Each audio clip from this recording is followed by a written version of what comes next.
10월 14일 오늘 만나 성경 말씀은 사무엘하 15장 25절에서 26절까지 말씀입니다.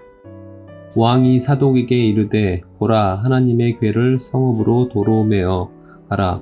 만일 내가 여호와 앞에서 은혜를 입으면 도로 나를 인도하사 내게 그 궤와 그 계신 데를 보이시리라. 그러나 그가 이와 같이 말씀하시기를 내가 너를 기뻐하지 아니한다 하시면 종이 여기 있사오니 선이 여기시는 대로 내게 행하시옵소서 하리라. 아멘. 오늘 만나로 만나주시는 하나님을 기대합니다. 우리가 믿는 신앙과 무속은 어떤 차이가 있을까요? 둘 다 인간의 한계를 인정하고 초월적인 존재를 인정하며 도움을 구한다는 측면에서는 비슷하다고 할 수 있습니다. 그러나 결정적인 차이가 있습니다. 무속은 당사자의 소원과 욕망을 이루는데 초월적인 힘을 도구로 사용한다는 것이지요. 굿이나 부적 등을 통해서 원하는 결과를 만들어내고자 합니다. 그러나 우리가 믿는 신앙은 하나님의 뜻을 이루는 데 있습니다. 기도는 예수님께서 모범을 보였듯이 나의 뜻을 내려놓고 하나님의 뜻이 이루어지기를 간구하는 것입니다. 하나님의 주인 되심을 고백하는 것이 참된 신앙이라고 할 수 있습니다. 오늘 본문의 다윗의 모습 속에서 이런 신앙의 모습을 보게 됩니다. 다윗은 지금 압살롬의 반역을 피해서 도망치는 상황 가운데 있습니다. 이때 제사장 사독과 아비아달이 하나님의 법궤를 가지고 왔습니다. 법궤가 무엇입니까?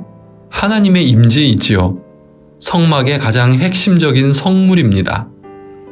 현재 압살롬의 반역으로 도망가는 상황이지만 법궤를 가져간다면 정치적으로, 종교적으로도 정당성을 확보할 수 있습니다. 압살롬에게 향했던 백성들의 마음을 되돌릴 수 있는 중요한 기회가 될 수 있습니다. 그런데 다윗은 어떻게 합니까?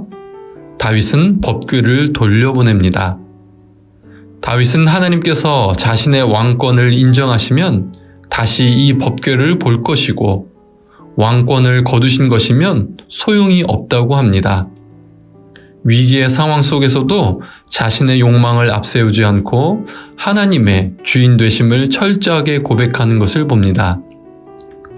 어떻게 이런 삶을 살 수 있었을까요? 먼저 자신이 왕위를 잃고 피난길에 오른 것은 자신의 죄에 대한 하나님의 심판이라고 인정했기 때문입니다. 바세바와 간음을 행하고 바세바의 남편이자 부하장수인 우리아를 죽인 죄를 범했기 때문에 이런 심판을 받았다는 것이지요. 죄로 인한 심판을 겸허히 잘 받아들이는 것 또한 은혜입니다. 이후 다윗의 삶에서도 나타났지만 심판을 통해 정결하게 되고 연단을 받는다면 하나님께서는 회복의 은혜를 주시기 때문에 그렇습니다. 또한 다윗이 이렇게 위기 속에서도 하나님의 주인 되심을 실천할 수 있었던 것은 그의 삶 속에서 늘 하나님의 뜻을 구하며 하나님께 여쭈었던 모습이 있었기 때문입니다. 다윗은 이전에 아말렉을 뒤쫓을 때에도 블레셋과의 전쟁을 앞두고도 하나님께 물으며 인도하심을 구합니다. 급박하고도 위급한 상황에서 하나님의 뜻을 찾는 것이 삶의 태도로 자리 잡았음을 봅니다. 무엇보다 자신을 죽이려고 뒤쫓는 사울 왕을 죽일 수 있는 기회가 있었습니다.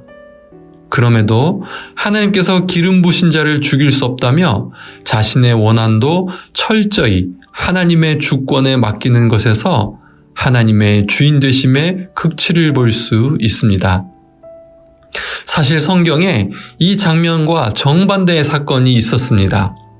바로 사무엘상 4장 엘리 제사장 때에 블레셋과의 전쟁에서 승리를 위해 언약궤를 가져온 사건입니다.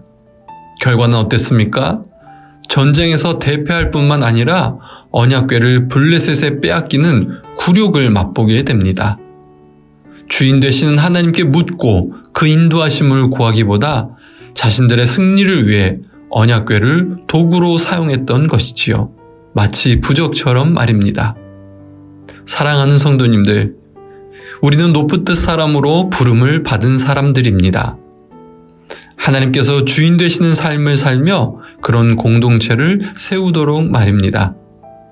간절히 소망하기는 오늘 삶의 자리에서 하나님의 뜻을 묻고 구하며 그것에 순종함으로 어떤 상황에서도 하나님을 도구로 삼지 않고 주인으로 인정하는 믿음의 삶 사시기를 간절히 소망합니다.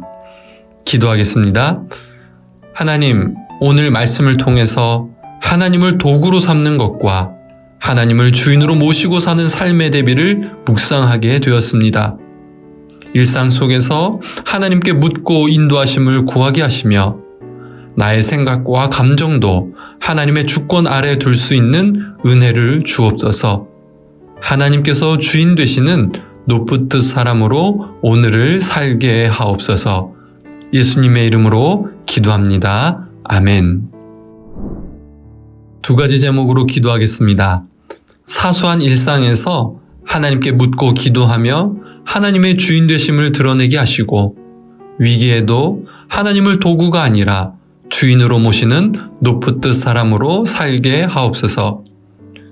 우리가 드리는 예배와 기도가 하나님의 뜻을 분별하고 순종하는 참된 신앙의 실천이 되게 하옵소서. 금요 성령 기도회를 통해 주님을 닮아 나의 뜻이 아닌 하나님의 뜻에 순종하는 은혜를 얻게 하옵소서. 이 제목으로 기도하신 후에 개인 기도 하시겠습니다.